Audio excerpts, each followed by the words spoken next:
All right, good day, everybody. Steve Prziborowski here. Welcome to episode 38 of Reach for the Firefighter Badge. Episode 38 is going to discuss the fire department physical ability test. So let's get going. As a reminder, my two websites have a lot of great free information to help you to be the best firefighter candidate you can be, code3firetraining.com and chabotfire.com. These webinars are based on two of the three books I've had published, the Future Firefighters Preparation Guide and also Reach for the Firefighter Badge, both available on my websites and both containing a lot of valuable information to help you be the best candidate you can be. So let's talk a little bit about physical ability tests. Most departments today require you, the candidate, to complete one. Some departments may offer it to you as part of the process, usually after their written examination, but then before the oral interview. That's sort of how a lot of departments that still do it themselves do it. Some departments, though, require you to have taken a physical ability test elsewhere prior to even applying. And that common test today is typically known as the CPAT, the Candidate Physical Ability Test. I'll talk a little bit more about here shortly. But the CPAT is a very common test a lot of departments are using. And the nice part about the CPAT for you, the candidate, is that it's available in a lot of different locations. Sometimes colleges offer them on a regular basis. In California, for example, there's actually the Fire Candidate Testing Center, 2 in Northern California, 2 in Southern California, that actually have a regular schedule of CPAT offerings, practice and official. So it's a great way for you to get your CPAT taken care of. They give you a card that's good for 6 months or a year, depending on what each department requires. And it's nice. It makes it easy for you, the candidate, to apply at a lot of departments. But regardless of how it's done, you're going to probably have to do a physical ability test. And typically a physical ability test consists of a series of tasks that are there to assess important physical abilities necessary for effective job performance as a firefighter. These tasks were developed to mirror real situations that firefighters encounter on the job. And I'll talk about those tasks typically shortly here. These tasks represent basic skills that don't require training or previous experience as a firefighter to successfully complete. Because it really, if the department doesn't require you to be, say, a Firefighter 1 certified individual, they can't test you on any of that stuff. So most departments today don't require Firefighter 1 certification or any fire department education or 2-year degree for that matter in fire technology. So the entry-level physical ability test is typically meant for someone that has no understanding of the fire service at all. And I mean, that's what it's there for, good, bad, or indifferent.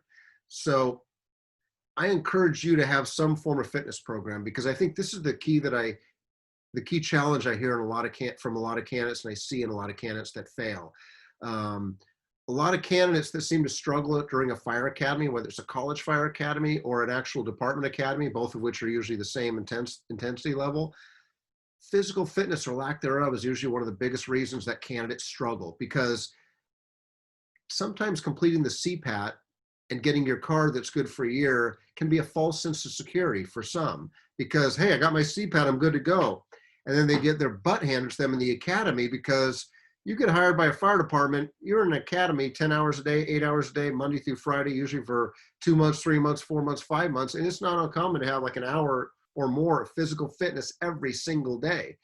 Couple that with all the hard skills that you're doing, like pulling hose, throwing ladders. It's exhausting, but again, it needs to be, because it's a physical job. So I'm not a physical fitness expert by any means. So I encourage you to find your resources out there, thankfully with the internet, and living in a society that's, I would say, a lot more friendly when it comes to health and wellness than maybe it was 20, 30 years ago.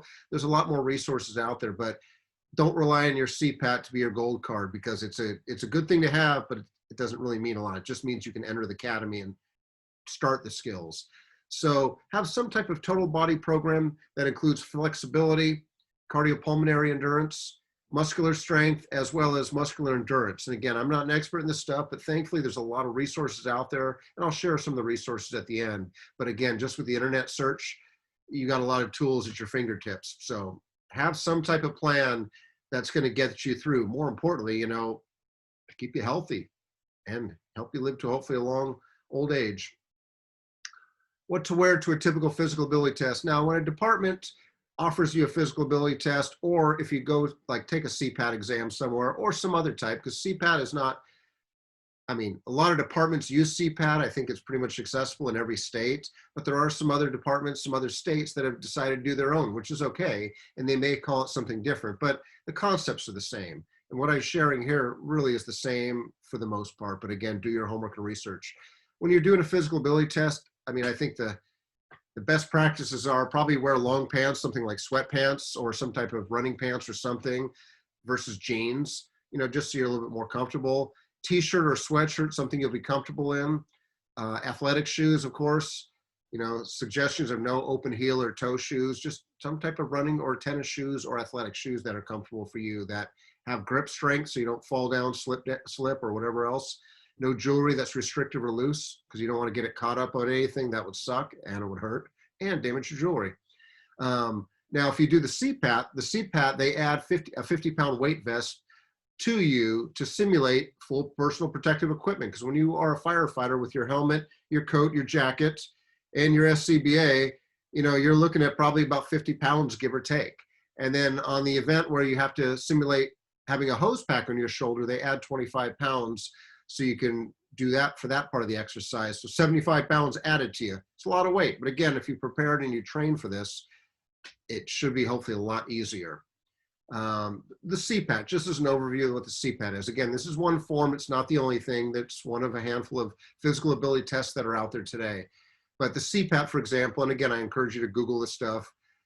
CPAT is 8 events, 10 minutes and 20 seconds maximum time. You don't get more points if you get it in 5 minutes, you don't any more than you would in 10 minutes and 19 seconds or 20. Passing is passing. It's pass-fail. There's no percentage usually to a department's physical ability test. The events that CPAT has, they have you do a stair climb, hose drag, equipment carry, ladder raise and extension, forcible entry event, search event, rescue or dummy drag, ceiling breach and pull. Very common events for a physical ability test. So you can get more information, but I encourage you to check these resources out. CPAT Online is a California website, but still it's valuable information no matter where you're living across the country. CPAT Online is actually run through the California Professional Firefighters, and it sort of links you up to this website. These are sort of like sister websites. FCTC, Fire Candidate Testing Center, is another California-based organization run by California Professional Firefighters. And for the candidate, they offer, like I said, a couple Northern California, a couple Southern California locations where you can get your CPAT done, not to mention also a FCTC written exam that some departments require. Again, a lot of great information on both those websites just to give you a better overview. Even if you don't live in California, you may find a lot of good, valuable information just to help prepare for the CPAT in your neck of the woods, training as well as an overview. Now, if you do an internet search for physical ability test, fire department physical ability test, preparing for a physical ability test, stuff like that, one of the things I came across was a fire department website, Los Angeles Fire Department. They have joinlafd.org as one of their websites, and they've got a lot of great firefighter career preparation. I mean, there's a lot of fire departments nationwide that put a lot of great information on how to become a firefighter, how to become a better firefighter candidate on their website. So I encourage you again to go down rabbit holes and do as much searching as you can. But when you go to joinlafd.org, even if you don't want to work for LA, they've got download to a whole CPAT preparation booklet, as well as countless other resources. But again, a lot of good stuff there. Obviously, YouTube's got some videos too, if you want to see how certain things are done, get some better tips, practice ideas, and obviously internet searches. Besides the CPAT, like a lot of Southern California fire departments use what is known as the Biddle test. I didn't spell out the Biddle test here. You can Google the Biddle test, but let's say you are in Southern California or you want to work for a Southern California fire department. Like LA Fire above, LA Fire only allows you to have, or only accepts the CPAT. So you have to have the CPAT to join LA Fire. But a lot of Southern California departments do allow the Biddle test, which is a similar but slightly different test. I encourage you to Google it. And if you are in Southern California or you want to work in Southern California, have both. Get your CPAT card and get your Biddle card, because they're both valuable resources for anybody. So I think this is something that a lot of people let their guard down in, meaning they pass the CPAT, and then obviously they don't have a physical fitness program. So I think the key here is don't get too cocky by passing the CPAT. Really, all the CPAT is meant, it doesn't mean you're going to be an awesome firefighter at the end of probation. It just means that you can start to handle the physical demands of being a firefighter. That's all it is. It doesn't guarantee success. I've known many that have passed the CPAT that get released during a fire academy because they couldn't handle the physical demands. I mean, they handled the CPAT months ago, but again, they didn't have that ongoing physical fitness program of a, you know, total body regimen to keep themselves in full shape.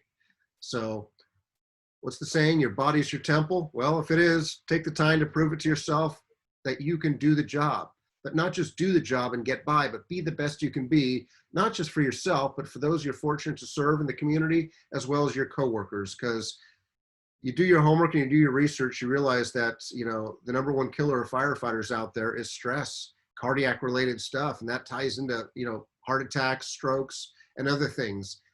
Diet, a lot of things that we have control over. So, I mean, I know I can do a better job at everything, whether it's diet, exercise, but do what you can to be the best you can be. And more importantly, to live a long, healthy life long after retirement for the benefit of your family and your friends and loved ones. So as always, thank you very much for the gift of your time.